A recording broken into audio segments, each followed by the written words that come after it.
grand welcome to all of you. My name is Mayank Dhaundiyal and I'm a professor of strategy and dean at Jindal Global Business School at OP Jindal Global University. The topic for discussion for this particular conversation happens to be internationalization at Jindal Global University and also at the business school. Now, global is something which is very important for us, and no wonder it's part of the name of Jindal Global University and also at Jindal Global Business School. The vision of the university and at the business school, also lays a lot of prominence for globalization, for internationalization, and providing opportunities for our students is one major part of this particular goal. Now, to discuss this further, what it means for our students, how it broadens the horizons of our students, I have two distinguished faculty members with me for this discussion. Our first guest is Professor Dr. Thomas Mical. Dr. Thomas is a professor and dean at Jindal School of Art and Architecture. He has a Bachelor of Design from University of Florida, a Master's in Architecture from Harvard University, and a PhD from Georgia Tech, USA. Dr. Mical has taught 50 design studios and has been a tenured professor in the United States, Canada, Australia, and New Zealand. He's also held fellowships at the Architectural Association, United Kingdom, and at the London School of Economics, UK. Thank you very much, Thomas, for joining this conversation. My pleasure. Our second guest is Professor Dr. Laknath Jayasinghe, who's my colleague at Jindal Global Business School. Dr. Jayasinghe is a professor and vice dean of internationalization at Jindal Global Business School. Australian-born and raised, Dr. Jayasinghe gained his PhD in consumer anthropology at the University of Melbourne after completing his MPhil research in cultural studies at the University of Queensland. He also holds a Bachelor of Business degree from Queensland University of Technology and a BSc from the University of Melbourne. I'm delighted to welcome you, Laknath, in this conversation. Thank you. So, to take this conversation forward, let me just first ask Thomas, about, because he has a, very varied background across different geographies. So I just wanted your sense, Thomas, about, how, leveraging and how going for these international collaborations to these, top quality universities and business schools for students at both JGBS and of course JGU. How does it really help, according to you, the students in their personality, in their outlook, and their career prospects later on? No, it's an important question, and particularly in contemporary times, with the appearance of the collapsing of borders and the appearance of globalization, we get streaming media from around the world, so we think we know the rest of the world. And learning by experience is usually the best way to learn. They often say in design schools that travel is the best educator, because you start to notice the subtle nuances, the way that people will address each other, the way that a meal begins and is closed, the sort of things that people talk about when they're not on camera. All of these subtleties, they're actually part of the human condition, are so varied and in many ways so meaningful in a variety of different contexts and cultures. So having that experience early is crucial. I can tell you I started doing study abroads as a high school student, and I was sent from sunny Florida to the place that's the opposite, Birmingham, England. And in Birmingham, I was my first encounters with Indian food, culture, film, which created a lifelong passion for those things that wouldn't have happened if I hadn't gone to that environment. So it's the second-hand experiences that you don't anticipate, the surprises sometimes. And particularly if you follow the logic of weak ties, the contacts and the people that you meet earlier in your career will start to establish those networks, if you want to think more transactionally, in your future careers, your future travels. Most of the people I work with now, and particularly even when PhD students come to me and say, oh, I'm working on a problem, I'm working on this difficulty, I say, I know someone I knew an undergraduate, and we used to go out to the pub together, but now they're a dean at this university, call them up. It happens in business, but it also happens in academia. And when you go as an international student, you get to see the best of other environments too, because I can tell you from the moment I came here, everyone wants to show off and everyone wants you to see their India. So just think about the reverse of that and how wonderful it would be to say, go to Melbourne and to have insiders take you to the places that aren't on the maps and the places that are not advertised, and to get those slices of real life, because that will actually give you a very strong empirical basis for making decisions later in your career.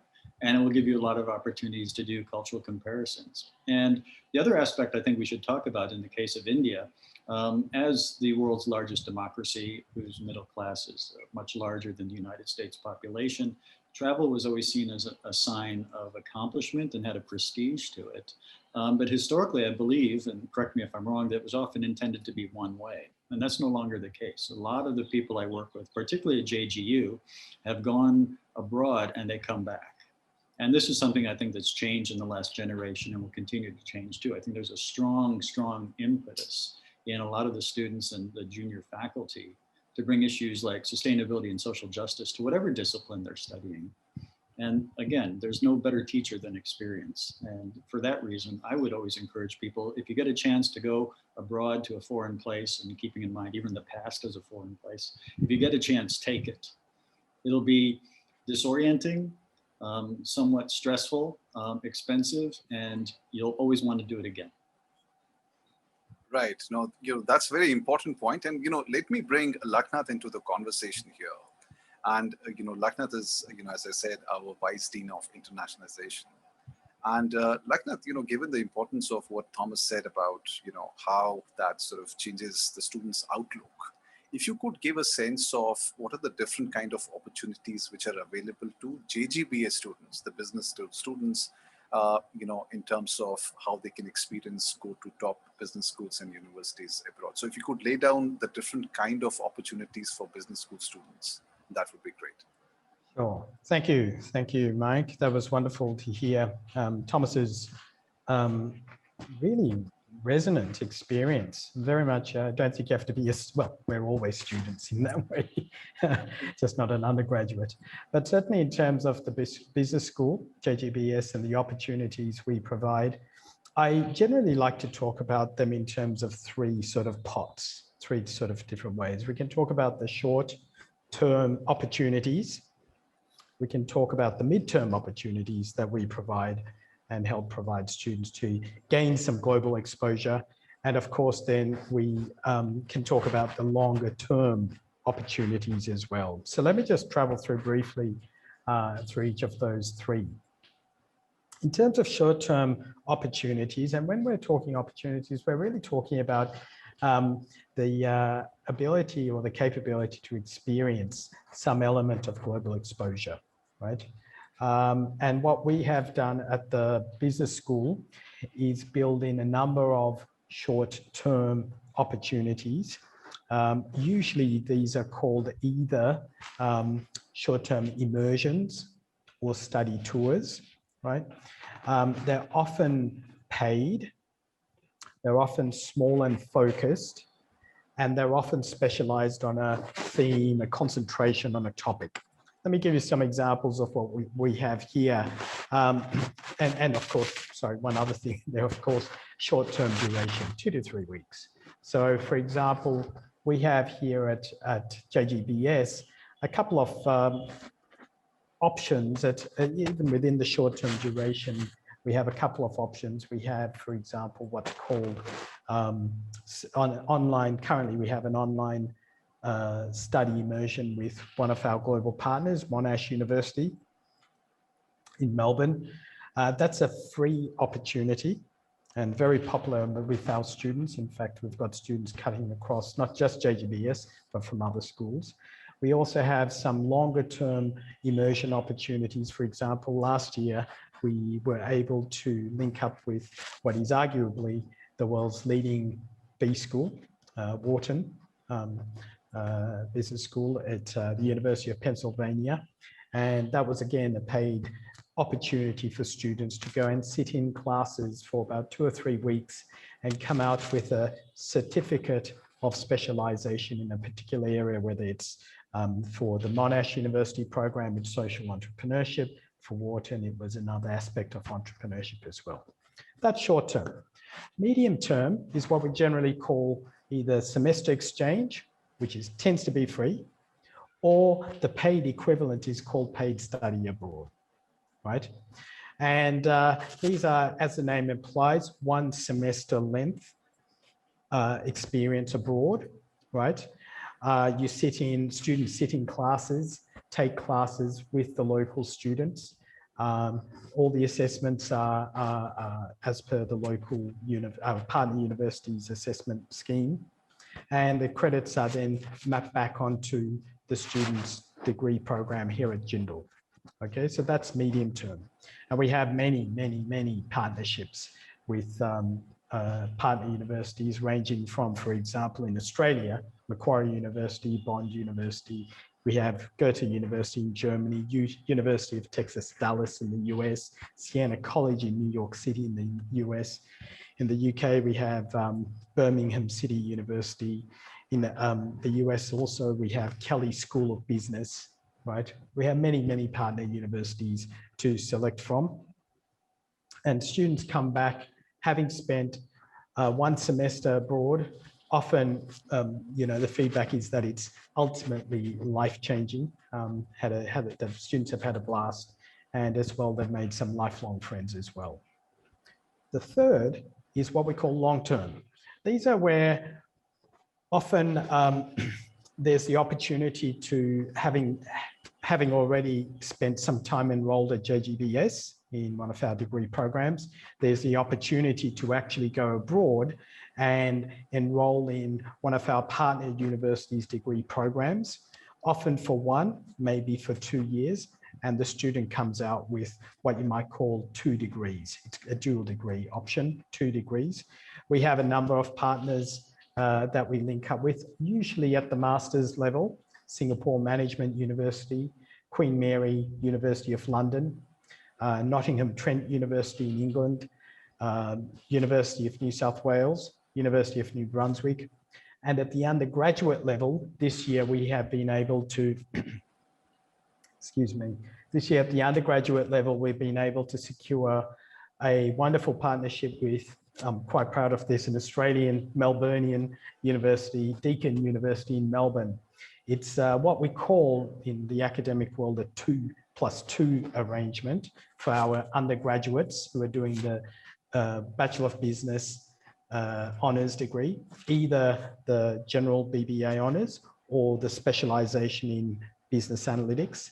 It allows them, after 2 years of enrolment here, having taken the required courses to specialise in business analytics, it allows our students to jump into Deakin's commensurate program, degree program, and finish off the degree with 2 years over in Melbourne.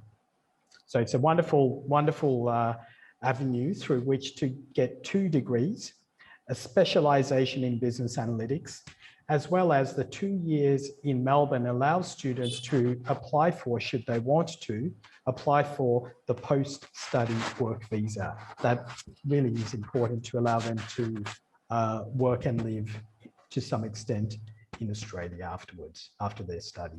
So they're generally the 3 main pots that we have. We have this, over the last year, we've been working very hard to deliver many of these programs. We have something like 80 active partnerships now at the B School, of which we tend to see students congregate to around 20 to 25 of these. These are the favoured partnerships that we have. Thank you very much, Laknath, for that. I think that's very informative and just tells the various number of opportunities which are available to the business school students and the great value add from there. So coming back to Thomas, actually, Thomas, you talked about how travel is a great teacher in itself and as a great value add. You travel to different parts of the world, and that really sort of adds to your overall sort of personality. So, I mean, if I think about a JGU student traveling to North America, whether to US or Canada, and studying even for a semester, let's say. So, what aspects, and of course, going to a great university, so inside the classroom, there are great learnings to be had. I mean, that's absolutely, one of the major, USPs of that particular sort of, visit. But other than that, outside the classroom, how do you see the value add for the student going to, let's say, a North American university and spending, around a semester there? Yeah. So what are the aspects outside the classroom that you think are a great value addition for a JGU student? I think you'd probably find yourself being immersed in a couple of different, I guess, contexts simultaneously. You would be absorbed into the student lifestyle, even if you want to spend your time in the library. And so what happens is quite quickly, students will gravitate towards students with similar interests. And I think this is quite significant. Again, if you come to the United States, the first thing people will say is, where are you from? And when you tell them, the same as happens here, they're like, oh, I have a cousin in Los Angeles. Do you know them? I'm like, yeah, of course I do. We all know each other. So what happens is that there's going to be, a lot of curiosity and openness, and people will try to show off quite a bit. There'll be probably a lot of opportunities being created for the person to see different aspects of the student lifestyle. I know it could be everything from short trips, depending on the region, going to the beach or going skiing and being shown off as the exchange student. So you get to kind of live a little bit of royalty for the first 3 months, as everyone wants to, bask in your glory. And then the other thing that will happen also is you'll start to understand more about things such as the cultural values, social media, the form of capitalism that is quite popular in the United States, conspicuous consumption. And you will just find some things that are similar but not the same to India. And it will create these fascinating moments of dissonance, or maybe even reverse culture shock when you go back. You'll have at least one situation where you walk into either a grocery store or hardware store, and you will have a panic attack because it's so vast that you cannot see the outside. So, big things, especially in the United States and Texas in particular, big things are really big. And so for some people, particularly if they come from smaller towns, that can be quite overwhelming too. You will find that each city in the United States and Canada has its own rhythm and its own tempo. So where you go actually matters a lot. Everything from what you eat to breakfast to how you will eat. But it also will create networks too.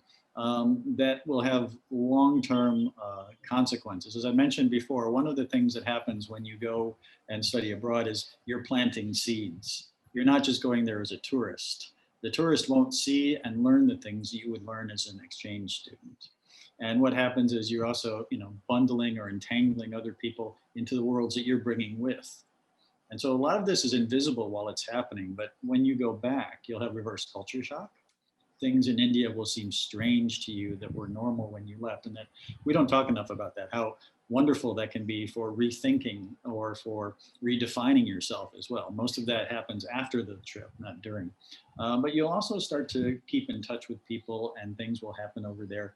And then if you pursue this kind of lifestyle like I've done, you find yourself actually being co-located or multi-located, where you have some family in one place and some family in another. And that is increasingly a global condition too. And so things that happen in one place will impact you, but you also have opportunities. So I can't talk enough about how much experiential and in some ways context sensitive situations will arise that you can't anticipate, but will be transformative for you in your personal growth, but also in your professional situation too. And I always told people, when you go and study abroad, say hello to everyone. Eat everything you're offered unless you have an allergy.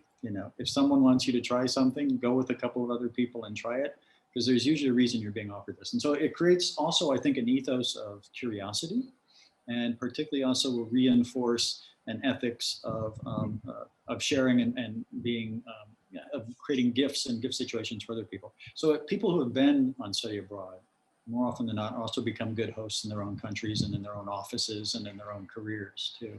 So there's a lot of surplus soft skills you pick up as a study abroad student too. And the most obvious one is you get tired of introducing yourself, and so you start to vary that story out of boredom, and then you realize you can actually change your persona. So all of these things will spin off in ways you can't anticipate. No, that's excellent points there, Thomas. In fact, I remember from a different institution taking MBA students to USA. And many of them had been, not been to USA at all before. And, talking about cultural shock. So, a lot of us went to McDonald's because, McDonald's being As you must. omnipresent. So, it's as standardized as it gets. Yeah. So there was a comfort level there. There were other, alien brands. So the students wanted to go to a McD. And the layout obviously was very familiar and everything.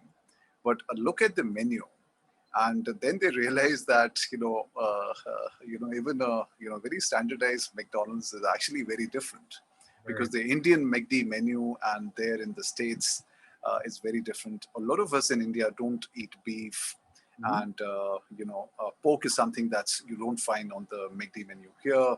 So they were looking for potato sort of burgers and all those vegetarian sort of options, which were basically non-existent there. So that's when the cultural shock started. So from the size of the dustbin to the size of that Coke can, everything was huge. So some of them ordered sort of pizza large, and the pizza large is really large in US. So that cultural shock actually is important that I can certainly relate to some of it. And it helps in a multipolar world where, the supply chains runs through multiple countries nowadays. I think this understanding of how and why culture differs and how it affects the day-to-day working is, I think, extremely important. So that's a very, important point that you raise. Now, one of the things is that, it's not only about the change in culture, it's also about the change in the sort of education ecosystem and the way the undergraduate programs are there in the US and the way they're generally structured in India. So maybe if you could, Michael, tell us a little bit, let's say top 3-4 differences between, what students can expect, the differences between the US undergrad education system and what they normally are used to in India. Yeah. In the United States, and it's often difficult for foreign students, but in the United States, you're expected to have your own original insights and give your own original answers to even the most simple of questions. So there's a tradition of rugged, heroic individualism. And, when I teach philosophy, you can tell the American students, because they'll say something like Hegel is wrong. And you go, well, it takes 800 pages to say that. But one of the things that happens in the cultural experience of being a student in the United States, you'll learn that you're expected to do a lot more things independently. And you're often called out in class to speak independently, to have your own independent opinions. The professors will respect you for asking questions, but in many cultures, people don't ask professors questions because it's seen as disrespectful. So there's a lot of things that are actually reversed that take a while to pick up on. And sitting at the back and hoping you don't get called on, most students will do that if they're not prepared, but the American students will more often than not try to monopolize the conversation and drag all of the conversation and attention to themselves. And professors do this too. So some of my Indian colleagues are quite good at that and some are not. So I think it'll depend on a case-by-case basis how people can adopt to that learning style. So the learning style is intended to be self-directed for the most part, mostly independent, and you're supposed to have instant opinions on things. And some of those are quite a struggle for students. Something else is, depending on the university, they have grade inflation, but there's usually norms within each program and within each discipline. There's a hierarchy in terms of the perceived difficulty versus the real difficulty. And there's also the academic culture, particularly for undergraduates, is when classes are over, whether it's spring break or summer break, they're over. People leave their backpacks and their textbooks somewhere for months, and they do something else and they forget everything that they've learned in school too. So there's a real strong distance between work and playtime in terms of the academic cycle. But some of the things are very similar. Exams, the course registration, the baffling process of picking electives. This is where your colleagues will be able to help you as a student. But those are the things that I think a lot of people are challenged with. And I can say the other thing is in Canada, most people that move to Canada from Asia bring entirely the wrong footwear and jackets. So the best thing to do is to go 2 weeks early and go shopping with someone there, because they will take you to the affordable places with the right clothing, which will prevent you from getting injured. Because in the United States, injury means bankruptcy if you don't have health insurance. Right. Very interesting points there, Thomas. Thanks for that. So Laknath, coming to you, since you were born and raised in Australia, maybe if you could tell our viewers, what are the differences in the Australian education system vis-a-vis the Indian system? Yeah, sure. Thank you. And it was interesting to listen to Thomas's insights from the US and Canada. And in a way, some things are similar. I jotted down a couple of points because I'd already thought about family being the distinctive thing here. Students actually make many of their decisions here based on the collective, the notion of the social and collective nature of these societies. Whereas in Australia, that is there, but students generally are far more independent, if you use that word, about their choices. Not always, and it depends where you come from. The immigrant community, children from immigrant communities, for example, might be more embedded within the communal, for example. But by and large, Australian students are far more independent. One of the things that I have noticed here, and mind you, my experience here in India is only really constrained to Jindal, but in Australia, students, undergraduate students increasingly are expected to work and, dare I say, pay for their degrees themselves, which is very different, say, to our students at our university.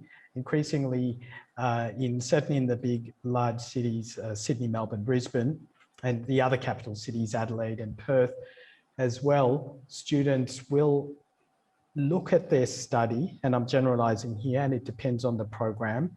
Some programs don't afford this at all, but students will look at their program as another part-time activity. They might be studying full-time, but it's another activity that they do apart from work and socializing, for example. And so often they'll slot their studies around their work schedule, right? So that's something that's very noticeable.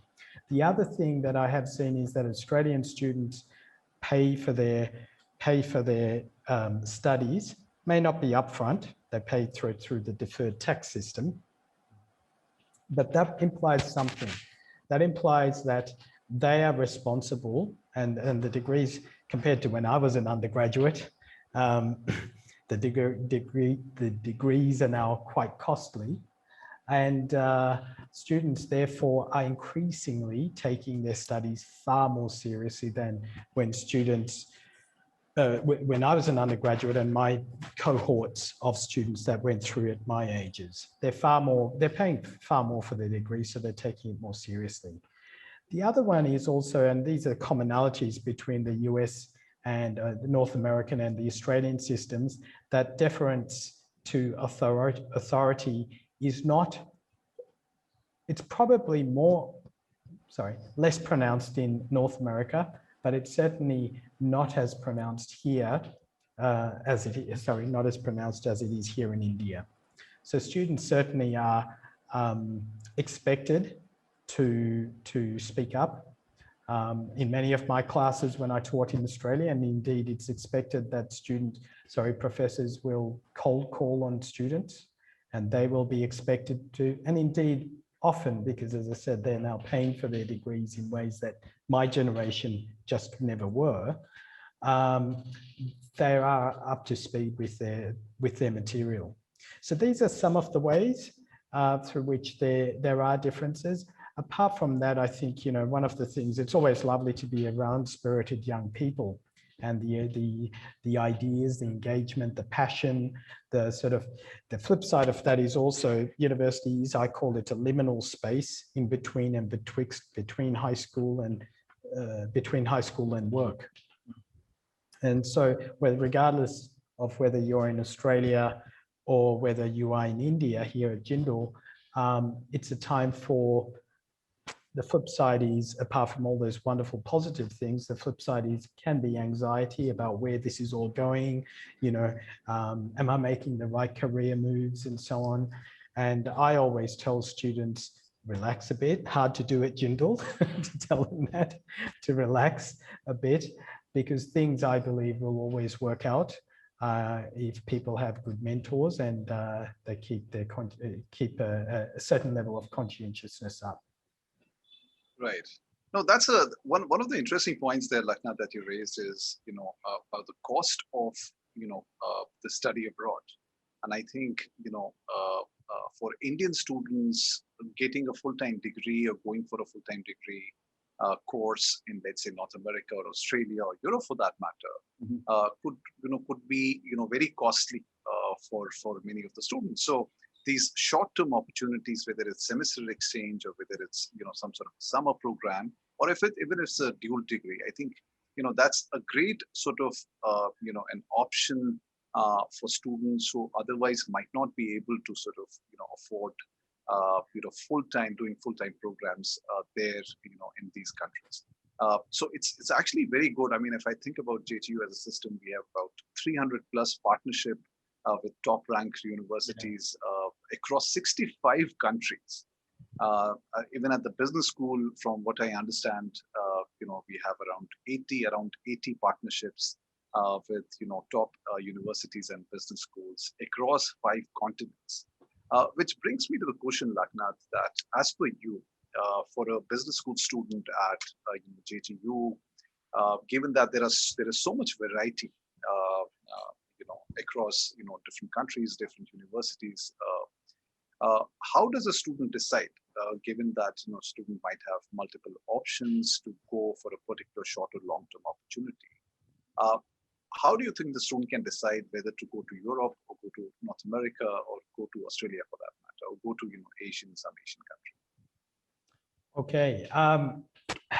Yeah, it's a tough one, this question, because really, I mentioned before the pull of family and the social reference, and I often encourage students to do something different. You're at university, do something different, take a risk, and often that risk pays off mightily. We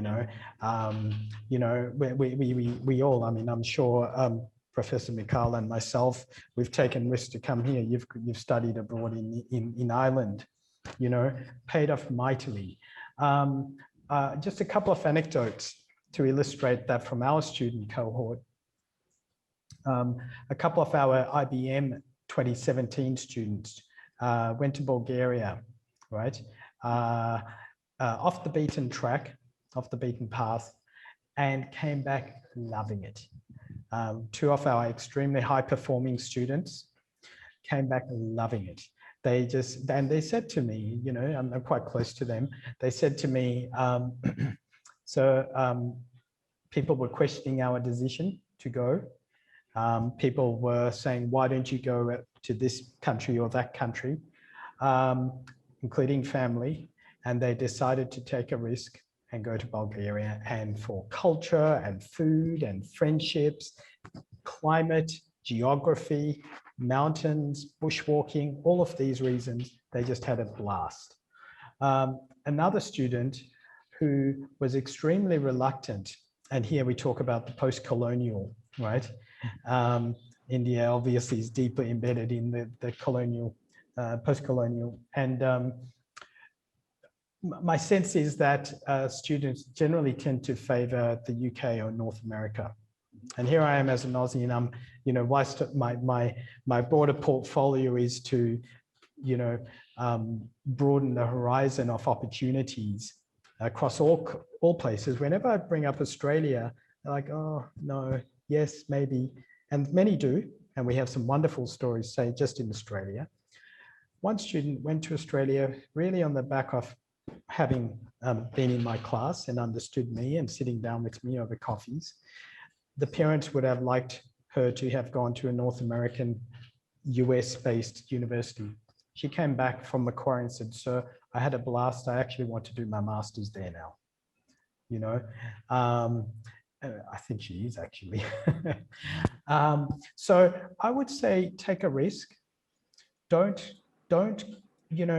we have many very good options for students to choose from across, as you rightly say, 5 continents. And one thing I would say to students is take a step back. There's always good opportunities wherever you go. Step back and say, what are my interests? What are sincerely my interests culturally, geographically in terms of, you know, are you an outdoors sort of person? Do you like the beach? Do you like, say, the urban scapes, for example, or do you want something a bit more remote? Perhaps even in terms of career, some people might base their decisions based on career. So, you know, we tend to see, of course, the metropolitan cities favor for amongst students who sort of preference career. But I actually tend to, you know, my personal viewpoint is that students should try wherever possible, take something off the beaten path, experience new people, new food cultures, new ways of thinking, challenge yourself. I very much relate to what Thomas said earlier about, you know, being that stranger, you know, in a new place. And afterwards, it's the reflection on how those experiences help grow the person. I think, you know, if you're going to another, you know, I come from Melbourne.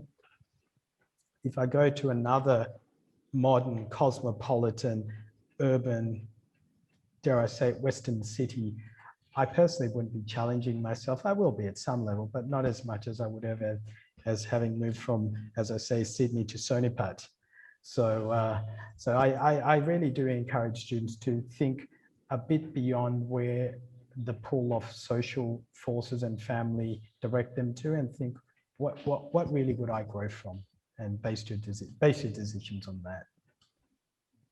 Yeah, certainly. I mean, you know, given the variety of options that, you know, students have at JGBS and also at the university, I think we certainly encourage, as Laknath you correctly pointed out, for, you know, options which are off the beaten track. Of course, students, you know, tend to go and like to go to North America and Australia and Europe. But countries like Bulgaria, countries in, you know, Asia, in Latin America is something that we actively encourage. Which, you know, brings me to a question for you, Thomas. So, you know, JGU has, you know, over the years, and it's a very short sort of history, given that, you know, JGU was established only in 2009. I think it's commendable amount of work that, you know, we have around 400 plus full-time faculty members from top 500 ranked universities of the world. Yeah. And around 830 plus full-time faculty members from 38 countries around the world. So I think that's absolutely fascinating in a very short period. And the reason for it, of course, is that JGU has established itself as a gateway to the world.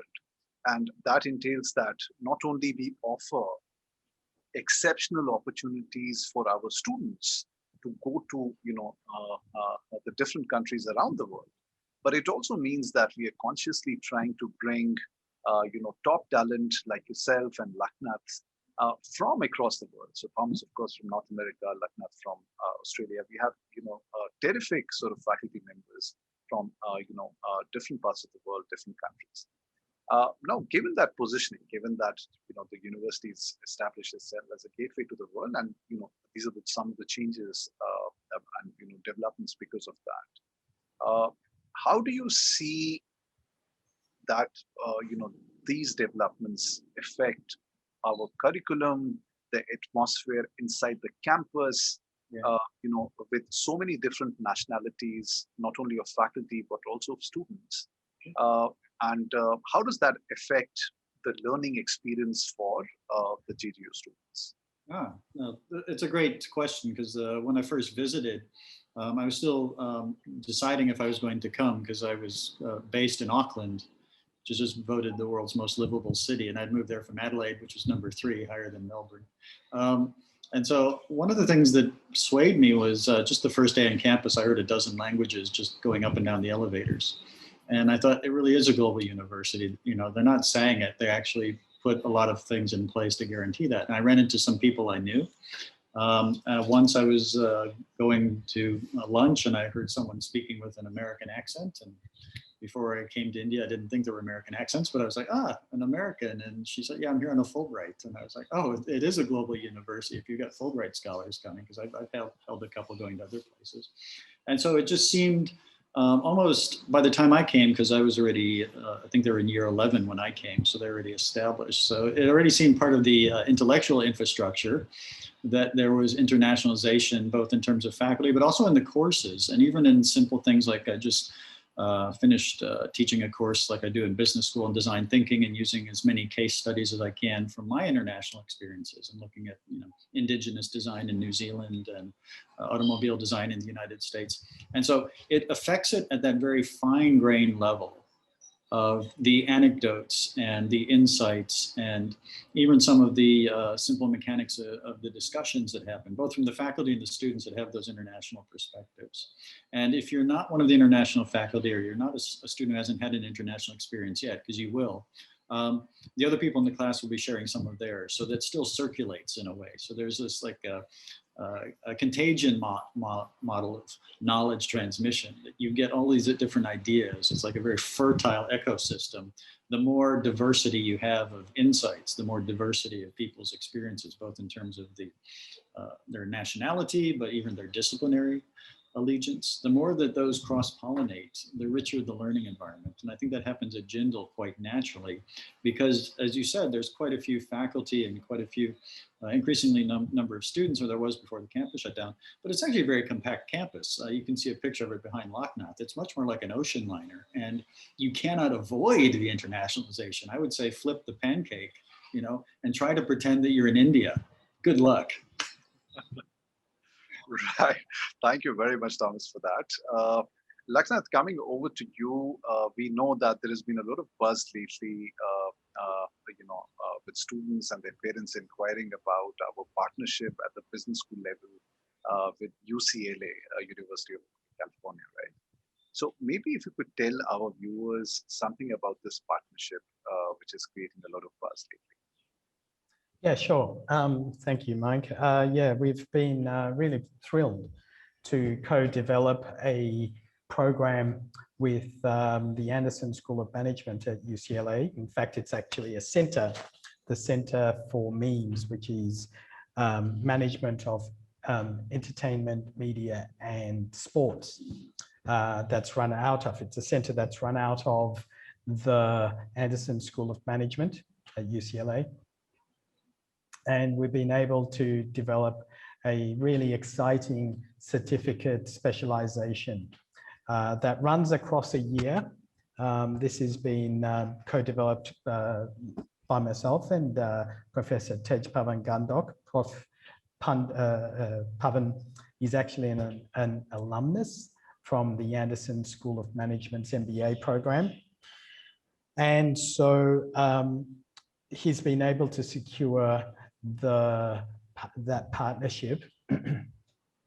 Really what it entails is it's a 9-credit opportunity for students to ultimately end up in the 3rd module. It's run through 3 modules. Module 1 is next semester, running in hopefully in physical form on campus. Same with module 2.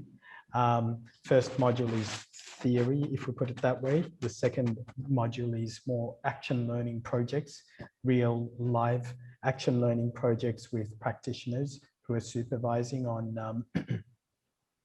the development of a